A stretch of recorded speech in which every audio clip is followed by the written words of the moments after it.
నమో బుద్ధాయ. శ్రద్ధావంతులైన ఉపాసక ఉపాసకులందరికీ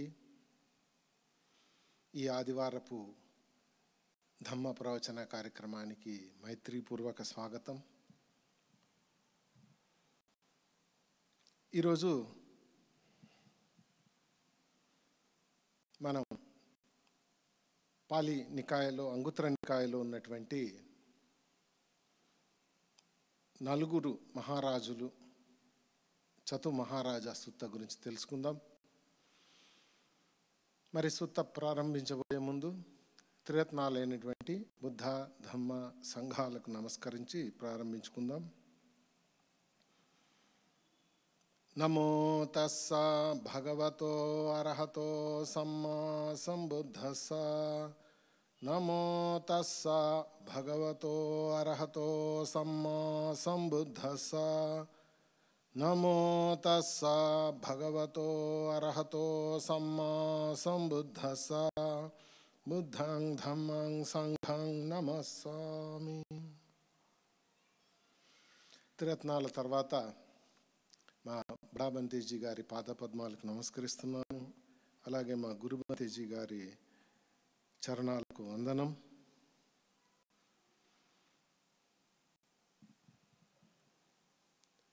ఈ సుత్త భగవాన్ బుద్ధుడు భిక్షువులను ఉద్దేశించి చెప్తున్నాడు చతు మహారాజుల గురించి. భిక్షువులారా, అష్టమి నందు చతు మహారాజులు తిరుగుతూ ఉంటారు. మనకి బౌద్ధ కాలమానం ప్రకారం అది చంద్రుడిని అనుసరించి ఉంటుంది. మనకు తెలిసినట్లుగానే పౌర్ణమి, అమావాస్య మరియు పౌర్ణమికి అమావాస్య మధ్య వచ్చే అష్టమి, అలానే అమావాస్యకి పౌర్ణమి మధ్య ఇంకొక అష్టమి, మొత్తం 4 ఉపోసత దినాలు ఉంటాయి. అప్పుడు ఈ నలుగురు మహారాజులు అని చెప్తారు, చాతు మహారాజుగా దేవాళ్ళు. వీళ్ళు భగవాన్ బుద్ధుడి ధమ్మంలో 31 వివిధ రకమైనటువంటి లోకాలు ఉంటాయి. దాంట్లో మనుషుల కన్నా ఒక మెట్టు పైన ఉండేటువంటి వాళ్ళు ఈ చాతు మహారాజుక దేవతలు. వీళ్ళు నలుగురు అని అనుకున్నాం కదా. ఫస్ట్ తూర్పు దిశలో గంధర్భ అని ఉంటారు, వాళ్ళ అధిపతి దథరాట్టుడు అని ఉంటారు. దక్షిణాన కుంభాండులకు అధిపతి అయినటువంటి విరుల్హాకుడు ఉంటాడు. పశ్చిమ దిశ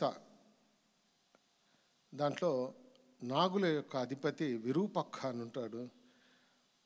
ఉత్తర దిశ యందు యక్షులకు అధిపతి అయినటువంటి వెస్సమణ, ఇతన్ని కువేర అని కూడా అంటారు అన్నమాట. వీళ్ళ ఆయుర్దాయం దీఘనికాయ అట్టకథల ప్రకారం 90,000 సంవత్సరాలు ఉంటుందన్నమాట. మరి వీళ్ళు చతు మహారాజుక దేవతలు అంటారు. వీళ్ళ పాత్ర ఏంటో మనం దీంట్లో చూద్దాము. వీళ్ళు ఇంకొక అనేక సుత్తాల్లో వస్తారు. ఆటనాటియ సుత్తలో వస్తారు, మహాసమయ సుత్తలో వస్తారు. ఇలా వాళ్ళు భగవాన్ బుద్ధుడిని దూరం నుంచి నమస్కరించుకుంటూ ఉంటారని చెప్పబడింది. మరి ఈ సుత్తాలో వీళ్ళ గురించి తెలుసుకుందాం, వీళ్ళ పాత్ర ఏంటి అనేది. వీళ్ళు అష్టములందు చతు మహారాజులు తిరుగుతూ ఉంటారు. ఏం ఆశించి అంటే అష్టమి రోజుల్లో మాత్రం వీళ్ళు తిరుగుతూ ఉంటారు. ఈ చతు మహారాజుల యొక్క వాళ్ళు తిరగరు, వాళ్ళ పరివారం ఉంటుంది. రాజన్న తర్వాత పరివారం ఉంటుంది కదా, దాంట్లో అమాత్య అని పాళీలు అంటారు, అంటే అమాత్యులు మంత్రులు. తర్వాత పారిసజ్జ పరివారం, వీళ్ళు తిరుగుతూ ఉంటారన్నమాట. రాజుకు సంబంధించినటువంటి అమాత్యులు పరివారము తిరుగుతూ ఉంటారు. ఏం ఆశించి అంటే అనేక మంది మనుషులు ఉంటారు. వాళ్ళు తమ తమ తల్లిని, తండ్రిని, శ్రమణులను, బ్రాహ్మణులను మరి కుటుంబ పెద్దలను గౌరవిస్తున్నారా లేదా చూస్తారా. తర్వాత ఉపోసతాన్ని పాటిస్తూ ఉంటారా అనేటువంటిది చూస్తాడనమాట. ఇంకా జాగరూకతలై ఉంటారా అని చూస్తుంటారు. ఇది పటిజాగరోతి అంటే ఇంకొక అర్థంలో ఏం చెప్తారంటే, ఇంకొక విశేషమైనటువంటి ముందు రోజు వెనక రోజు కూడా ఉపవాస దినాలని పాటించడంగా కూడా చెప్తూ ఉంటారు. తర్వాత పుణ్యాలు చేస్తారా అని చూస్తారన్నమాట. ఈ మనోరథ పూర్ణి ప్రకారం ఈ రకంగా వాళ్ళు ఇంకా ఎక్స్ట్రా కూడా 8 రోజులు ఉపవాస దినాన్ని పాటిస్తారు అని చెప్పబడింది అన్నమాట. కాబట్టి వీళ్ళంతా ఒక చోట నోట్ చేసుకుంటూ ఉంటారనమాట. బంగారు రేకుల మీద నోట్ చేసుకుంటున్నట్టుగా అట్టకథల్లో ఉంటుంది అన్నమాట. తల్లి తండ్రులను, శ్రమణులను, బ్రాహ్మణులను, పెద్దలను గౌరవిస్తున్నారా, ఉపవాస దినాన్ని పాటిస్తున్నారా, తర్వాత జాగరూకులై ఉంటారా, పుణ్యాలు చేస్తారా అని చూస్తారు. మరి చాతుర్దశి అంటే 14వ రోజు వీళ్ళు కాకుండా చతు మహారాజుల యొక్క పుత్రులు, మొట్టమొదటేమో అమాత్యులు పరివారము, తర్వాత చాతు మహారాజు యొక్క పుత్రులు వీళ్ళు చేస్తారు. వీళ్ళు లోకంలో తిరుగుతూ ఉంటారు. ఏం ఆశించి అంటే, అనేక మంది మనుషులు తమ తమ తల్లిని, తండ్రిని, తర్వాత శ్రమణులను, బ్రాహ్మణులను, ఇతర కుటుంబ పెద్దలను గౌరవిస్తున్నారా లేదా, ఎవరెవరికి చూస్తున్నారు అని, ఉపవాసాన్ని పాటిస్తున్నారా, తర్వాత జాగరూకులై ఉంటారా, పుణ్యాలను చేస్తారా అని చూసి ఎవరెవరు చేస్తున్నారో వాళ్ళందరినీ గమనిస్తూ ఉంటారుగా చెప్పబడింది అన్నమాట. ఇంకా ఉపవాస దినమైన పన్నెరసి అంటే 15 రోజు యందు స్వయంగా చాతు మహారాజుకులే స్వయంగా ఈ లోకంలో తిరుగుతూ ఉంటారు. ఏం ఆశించి అంటే, ఇదే విధంగా అనేక మంది మనుషులు తమ తల్లిని, తండ్రిని, శ్రమణులను, బ్రాహ్మణులను, తర్వాత కుటుంబ పెద్దలను గౌరవిస్తున్నారా లేదా, తర్వాత ఉపవాసాన్ని పాటిస్తున్నారా, తర్వాత జాగరూకులై పటిజాగరోతి అంటే జాగరూకులై ఉంటారా, తర్వాత పుణ్యాలు చేస్తారా అని వీళ్ళు కూడా గమనిస్తూ ఉంటారు, నోట్ చేసుకుంటూ ఉంటారని చెప్పబడింది. అయితే కొద్దిమందే ఇట్లాంటి పనులు చేస్తున్నారనుకోండి, అప్పుడు సద్ధమ్మ సద్ధమ్మ అనేటువంటి సభలో ఈ వీళ్ళకన్నా పైన ఉండేటువంటి దేవతలు, తావతింస దేవతలు వీళ్ళకన్నా పైన ఉండేటువంటి దేవతలు అనమాట. వాళ్ళ సభ సుధమ్మ సభ. ఆ సుధమ్మ సభలో వీళ్ళు కలిసి కూర్చున్నప్పుడు, అయ్యలారా కేవలం కొంతమందే ఇట్లా తమ తల్లి తండ్రులను, శ్రమణులను, బ్రాహ్మణులను మరియు కుటుంబ పెద్దలను గౌరవిస్తున్నారు, కొంతమంది ఉపవాసాన్ని పాటిస్తున్నారు, కేవలం కొంతమంది జాగరూకులై ఉంటున్నారు, కేవలం కొంతమందే పుణ్యాలు చేస్తారు అని చెప్పినప్పుడు, అప్పుడు ఆ తావతింస దేవతలు నిరుత్సాహానికి గురవుతారు, నిరాశకు గురవుతారనమాట. అయ్యో కొంతమందేనా అని. ఎందుకు అట్లా నిరాశకు గురవుతారు అని చెప్పబడిందంటే, అయ్యో ఈ దివ్యకాయలు క్షీణిస్తారు, అసురకాయలు వృద్ధి పొందుతారు. దీని ప్రకారము ఈ దివ్యకాయలు అంటే వాళ్ళ జాతి అన్నమాట. వాళ్ళు ఎప్పుడూ వేరే వాళ్ళతో పోరాడుతూ ఉంటారనమాట. వాళ్ళు అసుర జాతికి వీళ్ళకి ఎప్పుడు యుద్ధం జరుగుతున్నట్టుగా దీనిలో చెప్పబడుతూ ఉంటుంది అనమాట. ఎప్పుడు నిరంతరము పోరాటాల్లో మునిగి ఉంటారు. కాబట్టి వాళ్ళు బాధపడతారనమాట. ఎందుకు అంటే, ఈ పుణ్యకార్యాలు ఇట్లాంటివన్నీ చేసి వచ్చిన వాళ్ళు ఆ దివ్యకాయలుగా పుడతారు, అట్లాంటి చేయని వాళ్ళందరూ అసురకాయలుగా పుడతారనమాట. అందుకని మా జాతి భవిష్యత్తులో తగ్గిపోతుంది అనేటువంటి బాధ, మరి శత్రుజాతి ఇంకా పెరుగుతుంది అనేటువంటి ఆందోళన వాళ్ళకు ఉంటాయి.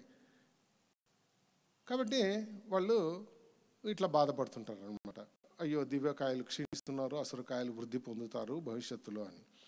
కానీ ఎక్కువ మంది ప్రజలు ఇట్లా తల్లిదండ్రుల్ని, శ్రమణుల్ని, బ్రాహ్మణుల్ని, తర్వాత కుటుంబ పెద్దల్ని గౌరవిస్తున్నారు, ఉపవాస దినాలు పాటిస్తున్నారు, జాగరూకులై ఉంటారు, పుణ్యాలు చేస్తారు. అట్లా ఎక్కువ మంది ఉన్నప్పుడు అప్పుడు వాళ్ళు ఆనందపడతారనమాట. ఎందుకు అంటే, భవిష్యత్తులో మా దివ్యకాయలు వృద్ధి పొందుతారు, అసురకాయలు క్షీణిస్తారు అనేటువంటి దానివల్ల వాళ్ళు ఆనందం పొందుతుంటారు అన్నమాట. భగవాన్ బుద్ధుడు ఇది చెప్పిన తర్వాత భిక్షువులతో అంటాడు, గతంలో ఒకసారి దేవేంద్రుడైన సక్క అంటే శక్రుడు తన సహచరులతో ఈ గాథను చెప్పాడు. తన తావతింసలో ఉన్నటువంటి మిగతా దేవతలతో ఇట్లా చెప్పాడు.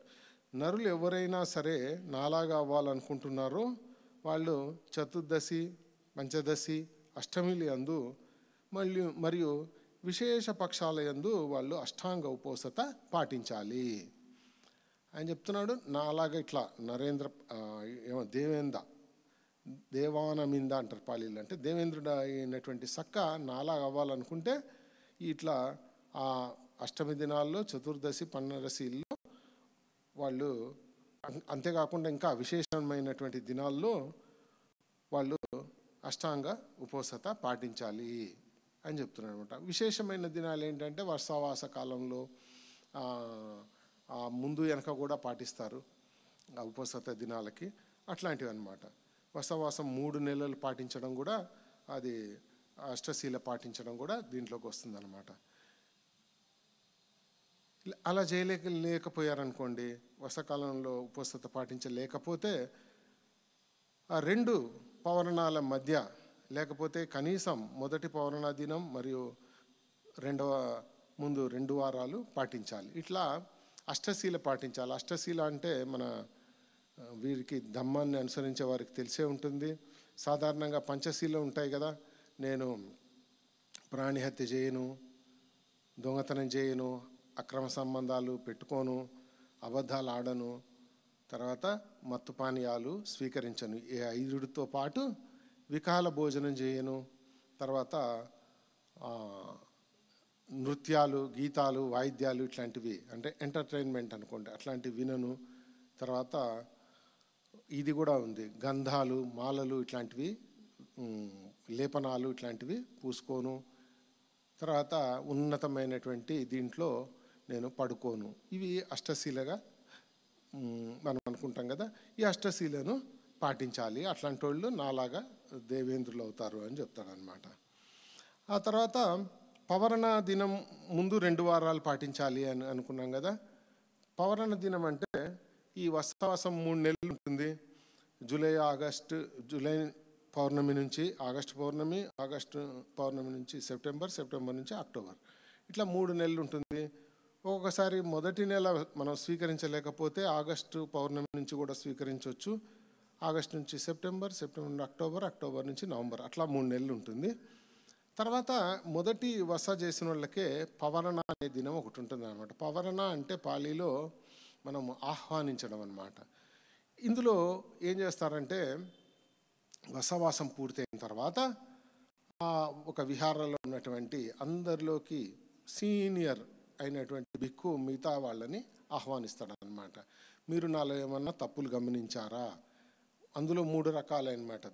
తప్పులు దిట్టేనవా అంటే నా తప్పులు ఏమన్నా చూసారా, సుతేనవా అంటే విన్నారా, లేకపోతే పరిసంకాయవా అంటే మీకు ఏమన్నా అనుమానం వచ్చిందా ఈ విషయంలో ఈయన అని, అట్లాంటిది ఏదైనా ఉంటే నాకు చెప్పండి, నేను సరిదిద్దుకుంటాను అని అందరికన్నా సీనియర్ మాంక్ మిగతా వాళ్ళని అడుగుతాడనమాట. దాని తర్వాత వరుసగా సీనియారిటీని బట్టి మిగతా వాళ్ళు కూడా అడుగుతూ పోతారనమాట. అంటే నా తప్పులు ఏమైనా ఉన్నాయా, నేను దిద్దుకుంటాననేటువంటిది ఇక్కడ పవరణ. దాన్ని ఆహ్వానిస్తున్నాం అనమాట, చెప్పమని ఆహ్వానించడాన్ని పవరణ అంటారు అనమాట. తర్వాత కానీ ఇట్లా అష్టశీలాలు వీటిలలో పాటించినందువల్ల నాలాగా దేవేంద్రుడు అవుతాడు అని చెప్పాడు కదా. భగవాన్ బుద్ధుడు భిక్షువులతో చెప్తున్నాడు, కానీ భిక్షువులారా అతడు సరిగ్గా గానం చేయలేదు, తప్పుగా గానం చేశాడు, తప్పుగా చెప్పాడు, మంచిగా చెప్పలేదు. ఎందుకంటే దేవేంద్రుడైన సక్క రాగాన్ని వీడలేదు, దోషాన్ని వీడలేదు, మోహాన్ని వీడలేదు. ఇది కూడా ధమ్మం పాటించే వాళ్ళకి ఇవి తెలిసే ఉంటాయి. ఇవి ముఖ్యమైనటువంటి 3 మలినాలు అన్నమాట. ఎవరైతే ఈ 3 మలినాలను తీసేస్తారో వాళ్ళు బుద్ధుడిలాగా అర్హంతుడై అవకాశం ఉంటుంది. కాబట్టి ఈయన రాగాన్ని జయించలేదు, దోషాన్ని జయించలేదు, అలానే మోహాన్ని కూడా జయించలేదు. కానీ భిక్షులారా, ఒక అర్హంతుడు ఆశ్రవాలు క్షీణించినటువంటి వాడు, బ్రహ్మచర్యను పూర్తి చేసినటువంటి వాడు, చేయవలసిందంతా చేసినటువంటి వాడు, ఇంకా చేయాల్సింది ఏమీ లేనివాడు, భారాన్ని దింపుకున్నవాడు, తన గమ్యాన్ని చేరినటువంటి వాడు, భవానికి అంటే మళ్ళీ తిరిగి పుట్టుకకు కారణమయ్యే బంధనాలను తెంపినవాడు, సరైన జ్ఞానంతో విముక్తి పొందినటువంటి వాడు ఇలా పలకడానికి అర్హుడు. ఈయన అర్హుడు కాదు, ఎందుకంటే ఈయనలో ఇంకా మలినాలు ఉన్నాయి.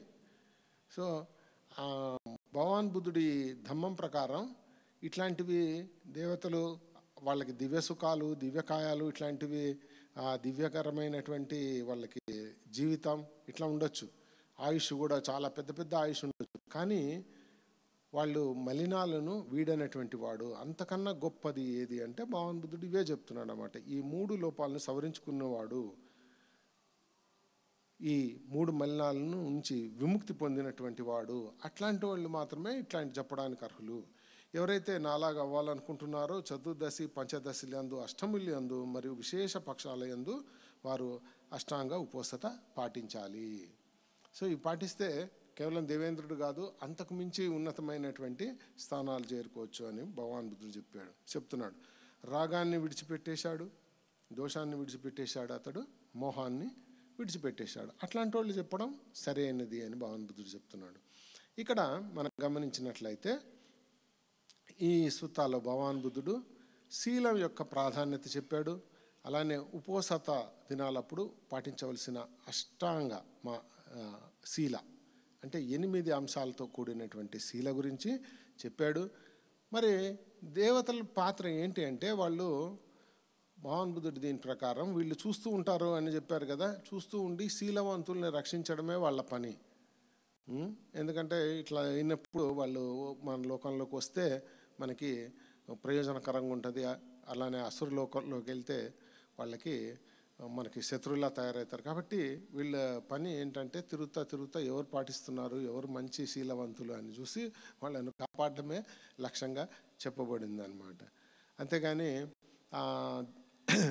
కొంతమంది మనతో ప్రశ్నిస్తూ ఉంటారనమాట, దేవతలు ఉన్నారా లేరా అని. దేవతలు ఉన్నారు కానీ వాళ్ళ పాత్ర అంతవరకే పరిమితం. వాళ్ళు మనల్ని శీలవంతులైనట్లయితే మనల్ని కాపాడుతూ ఉంటారు. ముఖ్యంగా ఉత్తర దిశన ఉన్నటువంటి యక్షుల రాజు అయినటువంటి వెస్సమణ, ఈయన బుద్ధుడి పట్ల ఆయన శిష్యుల పట్ల చాలా భక్తి శ్రద్ధలతో ఉన్నట్లుగా చెప్పబడుతుంది. ఆటనాటియ సూత్త కూడా ఆయనకే ఆపాదించబడినది, ఆయన చెప్పినట్లుగా ఉంటుంది. ఆ సూత్తాలో కూడా మిగతా వీళ్ళ నుంచి ఎలా రక్షించాలి అనేటువంటిది కూడా దాంట్లో చెప్పబడింది అన్నమాట. కాబట్టి ఈ ఇంకా అట్టకథల ప్రకారం ఆయన స్వతపన్నగా కూడా చెప్పబడింది. కాబట్టి ఈ దేవతలు అనేటువంటిది వీళ్ళు శీలవంతుల్ని రక్షించడమే వాళ్ళ ముఖ్యమైనటువంటి పనిగా ఉంటుంది. అంతేగాని వాళ్ళు క్రియేటర్స్ ఇట్లాంటివి అయితే కాదు. కానీ వాళ్ళ ఆయు ప్రమాణాలు ఎక్కువ ఉంటాయి, అట్లానే వాళ్ళ దివ్యకాయులు ఉంటారు, అలానే వాళ్ళ సుఖాలు కూడా దివ్యమైనటువంటి సుఖాలు అనుభవిస్తూ ఉంటారు, అలా చెప్పబడింది. కానీ వాళ్ళ కన్నా ఉన్నతమైన స్థితి ఎవరైతే ఈ 3 దోషాలను తొలగించుకుంటారో వాళ్ళది ఇంకా గొప్ప స్థితిగా చెప్పబడింది. రాగ, ద్వేష, మోహ ఈ 3 మలినాలను ఎవరైతే తొలగించుకున్నారో వాళ్ళు గొప్పగా చెప్పబడింది. అంతేకాకుండా వీళ్ళు 4 దిక్కుల్లో ఉంటారు. వీళ్ళ అనేకమైనటువంటి వాళ్ళకి అధిపతులుగా ఉంటారు. కానీ వాళ్ళు దూరం నుంచే భగవాన్ బుద్ధుడిని చూసి నమస్కరిస్తూ ఉంటారని కూడా చెప్పబడింది. ఇది ఈ సుత్తా యొక్క ప్రాముఖ్యత. మరి ఈ ధమ్మ ప్రవచనం ఇంతటితో సమాప్తం. మరి వచ్చే వారం మరొక ధమ్మ ప్రవచన కార్యక్రమంతో కలుసుకుందాం. మైత్రీ భావంతో ఈ కార్యక్రమాన్ని ముగిద్దాం. సుఖీ భవేయాం దుఃఖో అహం నీచాం అహం వియా हिता चा मे सुखी होन्तु मज्जठा चाथवेरिनो इमां हि गामाख्येतां हि सत्ता होन्तु सुखी सदा ततो परञ्चाराज्येषु चक्रवालेषु जन्तुनो साधु साधु साधु. అందరూ సుఖంగా ఉండగా.